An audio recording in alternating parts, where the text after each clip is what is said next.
नमस्कार। जय भीम साथियों, दैनिक दस्तक पर आपका स्वागत है। मैं हूं आपका host GP Gautam. Bahujan Samaj party इन दिनों बिहार की राजनीति में हलचल और घमासान करने के लिए बिल्कुल तैयार है। उसका पटेल नेता अनिल कुमार, जो कुर्मी समाज से आते हैं, उन्होंने सभी दलों की नींद उड़ा रखी है। खासकर इस समय जो सत्ता में बैठी है भारतीय जनता पार्टी, उसको लेकर उन्होंने एक चौंकाने वाले बयान से पूरे बिहार में सनसनी मचा दी है। उन्होंने कहा है जो चुनाव आयोग है वो बीजेपी की शाखा के रूप में काम कर रहा है। जिस तरह से आरएसएस और बजरंग दल भारतीय जनता पार्टी के लिए काम करते हैं, ठीक इसी तरह चुनाव आयोग भी भारतीय जनता पार्टी के लिए काम कर रहा है और बिहार में जो वोट पड़ेगा उस एक एक वोट का हम हिसाब लेने वाले हैं। इस बयान के बाद अनिल कुमार एकाएक चर्चाओं में बने हुए हैं और उन्होंने लाइव आकर सभी दलों पर बड़ा हमला बोला है। आप खुद सुनिए उन्होंने क्या कुछ कहा है। आज समय आ गया है कि हम लोग बिहार में जो भारतीय जनता पार्टी और जनता दल यू की तरफ से एक सुनियोजित साजिश की जा रही है।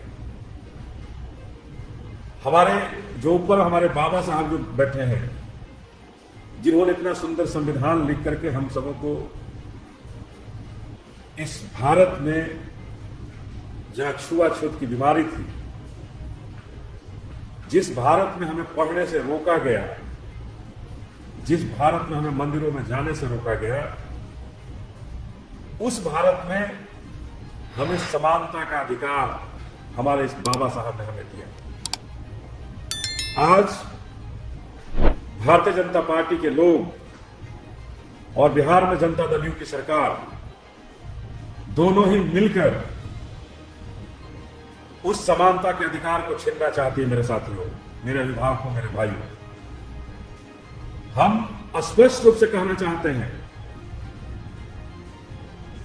कि भारतीय जनता पार्टी की जो सरकार है, चुनाव आयोग जिनके इशारे पर बिहार में इनके पार्टी का एक अंग बन गई है, जिस तरह से भारतीय जनता पार्टी की शाखा आरएसएस है, बजरंग दल है, मैं तो बिहार में स्पष्ट रूप से कहना चाहता हूं कि भारतीय जनता पार्टी का एक अंग आरएसएस की तरह, बजरंग दल की तरह चुनाव आयोग बन गया है। और बड़े ही विश्वस्त चुनाव आयोग के लोगों ने बताया, बिहार के सत्ता में बैठे लोगों ने बताया कि इस बार बहुत बड़े पैमाने पर वोटरों का नाम बिहार के विधानसभा चुनाव में उनका नाम को काटा जाए। ये कौन लोग हैं? और हम तो ये कहना चाहते हैं कि जो चुनाव आयोग अगर इन नामों को काटती है तो एक एक नामों का जवाब देना होगा चुनाव आयोग को। मैं अपने बहुजन समाज पार्टी की तरफ से स्पष्ट रूप से कहना चाहता हूं कि उनको एक एक वोटरों का नाम काटने का जवाब देना होगा कि किन परिस्थिति में क्या कारण था कि उनका नाम हम चुनाव आयोग के वोटर लिस्ट से काट रहे हैं। और अगर एक भी नाम हमारे वोटर लिस्ट से हमारे लोगों का काटा गया तो इसका अंजाम बड़ा बुरा होगा। चुनाव आयोग को हम स्पष्ट रूप से कहना चाहते हैं कि भारतीय जनता पार्टी का एक शाखा बनकर जो आप काम करने बैठे हैं बिहार में, तो कान खोलकर सुन ले, बहुजन समाज पार्टी शांत नहीं बैठने वाली है। अगर हमारे लोगों का नाम काटा गया, अगर हमारे लोगों का नाम आप उन्हें 11 कागजों को लेकर के काटते हैं तो इसका अंजाम बड़ा बुरा होगा। जिस तरह से आपने बिहार के अंदर एक नागरिकता जांचने का जो चुनाव आयोग ने काम जो शुरू किया है, यह निश्चित रूप से भारतीय जनता पार्टी का कायराना कदम है। यह कायरों वाला कदम है। कि जिस वोटर लिस्ट से प्रधानमंत्री का चुनाव हुआ हो, जिस वोटर लिस्ट से सांसदों का चुनाव हुआ हो इस लोकसभा में, जिस वोटर लिस्ट के बल पर भारतीय जनता पार्टी ने अपना प्रधानमंत्री बनाया हो, और उस वोटर लिस्ट को आप कह रहे हो कि गलत है, तो क्या भारतीय जनता पार्टी यह कहने को तैयार है कि हमारा प्रधानमंत्री धोखा से बनाए हैं? अगर बिहार विधानसभा का वोटर लिस्ट गलत है, जिस बूथ से, जिस वोटर लिस्ट से चुनाव लोकसभा का हुआ हो, और वो वोटर लिस्ट अगर जाली है, गलत है, यहां कहा गया कि म्यांमार के लोग हैं, बांग्लादेश के लोग हैं, नेपाल के लोग हैं बिहार के वोटर लिस्ट में, और उसी वोटर लिस्ट से यहाँ के सांसदों का चुनाव हुआ, लोकसभा का चुनाव हुआ जिसमें सांसद चुने गए, और उसी सांसद के बल पर लोकसभा में नरेंद्र मोदी जी प्रधानमंत्री बने, तो क्या वो गलत है? वो फर्जी प्रधानमंत्री है इस देश के? तो इस विधानसभा के चुनाव के पहले अगर बड़े पैमाने पर अगर वोटरों का फिर नाम काटा जाता है, तो सबसे पहले प्रधानमंत्री के इस चुनाव को रद्द करने की जरूरत होनी चाहिए। रद्द करने की जरूरत होनी चाहिए कि यह चुनाव रद्द हो और फिर से लोकसभा का चुनाव हो। अगर बिहार में फर्जी, इतने बड़े पैमाने पर फर्जी वोटर हैं, तो 2024 के फर्जी वोटर किसने बनाया था, यह भी उजागर होना चाहिए। किसके कहने पर फर्जी वोटर बनाए गए? म्यांमार, बांग्लादेश, नेपाल की जनता कहां से बिहार के चुनाव में आ गई? यह स्पष्ट रूप से भारतीय जनता पार्टी और जनता दल को बताना चाहिए। तो हम यही कहना चाहते हैं कि हमारे बाबा साहब के सुंदर संविधान से, जो हमारे बाबा साहब ने हमारे देश में समानता का अधिकार हमें एक वोट डालने का देकर दिया है, उस एक वोट से अगर भारतीय जनता पार्टी की सरकार फेल करेगी, तो हम चेतावनी देना चाहते हैं, समझा देना चाहते हैं भारतीय जनता पार्टी की सरकार और बिहार में इस नीतीश कुमार जी की सरकार को, कि नीतीश कुमार जी आपकी बैसाखी के बल पर भारतीय जनता पार्टी की सरकार है। आप में पता नहीं कहां गई वो ताकत, जिस ताकत की आप बात करते थे, जिस ताकत पर आप दम भरते थे। आप इतने ताकतवर थे कि सामने रखी थाली नरेंद्र मोदी जी के सामने से आपने छीनने का काम इस बिहार में किया, और आज आप उसी मोदी जी के आगे क्या कारण है, देश जानना चाहता है, हम बिहार राज्य के लोग जानना चाहते हैं कि कौन सी ऐसी कमजोर कड़ी आपके सामने आ गई है कि आप इस मोदी जी के सामने नतमस्तक हो गए। आज चंद्रबाबू नायडू कह रहे हैं कि हमारे यहां इस तरह का वोटर लिस्ट में ये नहीं हो सकता है, नहीं करने देंगे। और बिहार में कौन सी ऐसी मजबूरी है, बिहार के अंदर कौन सी ऐसी आपकी मजबूरी है कि बिहार में इस तरह के चुनाव आयोग को संविधान के साथ आप खुली छूट दे दिए हैं संविधान को छेड़छाड़ करने के लिए। चुनाव आयोग अपने दायरे से बाहर जा रहा है। नीतीश कुमार जी, हम आपसे मांग करना चाहते हैं, आपसे कहना चाहते हैं कि आप नीतीश कुमार जी, आप भारतीय जनता पार्टी की चाल को समझिए। आप इनको समझ करके इनकी जो सोची समझी जो नीति है उसको बाहर करने का रास्ता कीजिए। और अभी भी वक्त है।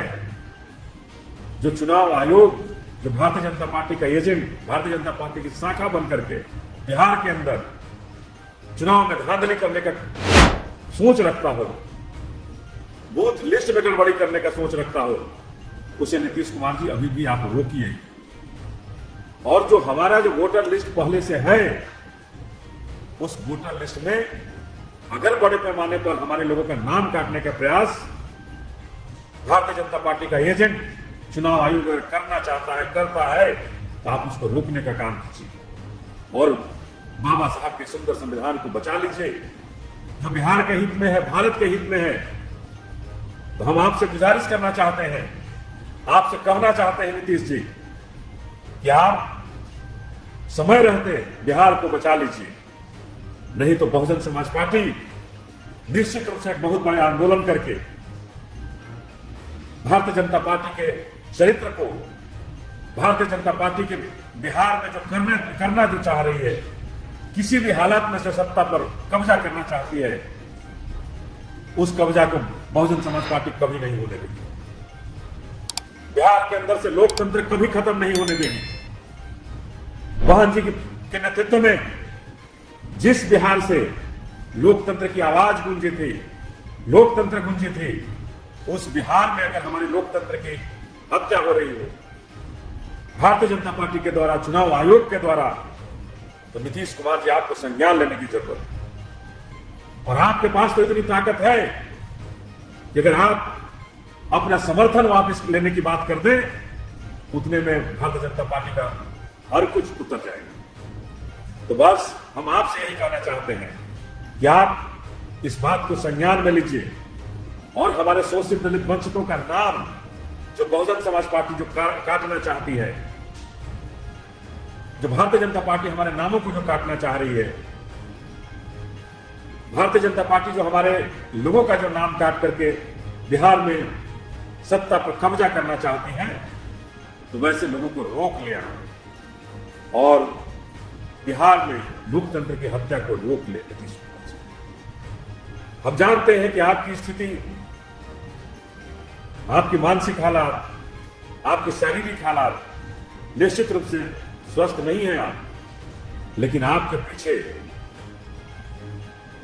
जो लोग खड़े हैं, जो आपकी सरकार को उनके बैसाखी हैं, हम आपको कहना चाहते हैं कि ये भारतीय जनता पार्टी के आगे घुटने टेक चुके हैं। आप अभी भी अपने लोगों को पहचानिए और बिहार को बचाइए। तो हम यही कहेंगे कि आज समय आ गया है, हम छत्रपति साहू जी महाराज के वंशज हैं। जिस तरह से जनता दल यू और भारतीय जनता पार्टी पिछड़ों, अति पिछड़ों, शोषित दलित वंचितों का दुश्मन है, बिहार में चुनाव है, चुनाव तक निश्चित रूप से आपके साथ रहने का ये काम करेंगे। तो इन भेड़ियों को पहचानिए और इन भेड़ियों का असली चेहरा जनता के बीच लाइए और जनता के बीच ला करके इस दोनों को, जनता दल यू और भारतीय जनता पार्टी को, बिहार की सत्ता से उखाड़ फेंकिए और छत्रपति साहू जी महाराज की जो चाहत वाली जो सरकार हो इस बिहार के अंदर बनाइए। बाबा साहब के संविधान वाली सरकार बनाइए और बहुजन समाज पार्टी की सरकार को बनाकर बता दीजिए कि हम शोषित दलित वंचितों की सरकार बनाते हैं और पिछड़े अति पिछड़े मिलकर बिहार में एक ऐसी सरकार बनाए जहां छत्रपति साहू जी महाराज जो समानता का अधिकार हमें देना चाहते थे, बाबा साहब जो हम शोषित दलित वंचितों को सबसे आगे देखना चाहते थे, उनके सपनों को पूरा हो। यह सपना तभी पूरा हो सकता है जब बहुजन समाज पार्टी की सरकार हो। तो हम तमाम साथियों से अपील करना चाहते हैं कि जो चुनाव आयोग का चेहरा है उसको उजागर कीजिए, उसको सामने कीजिए और भारतीय जनता पार्टी और जनता दल यू को इस बिहार से बाहर करने के लिए हम सभी एकजुट होकर के बहुजन समाज पार्टी के अपने हाथी की सवारी करें और बहन मायावती की हाथों को मजबूत करें। जय भीम, नमो बुद्धाय, जय बहन जी, जय आप सबका।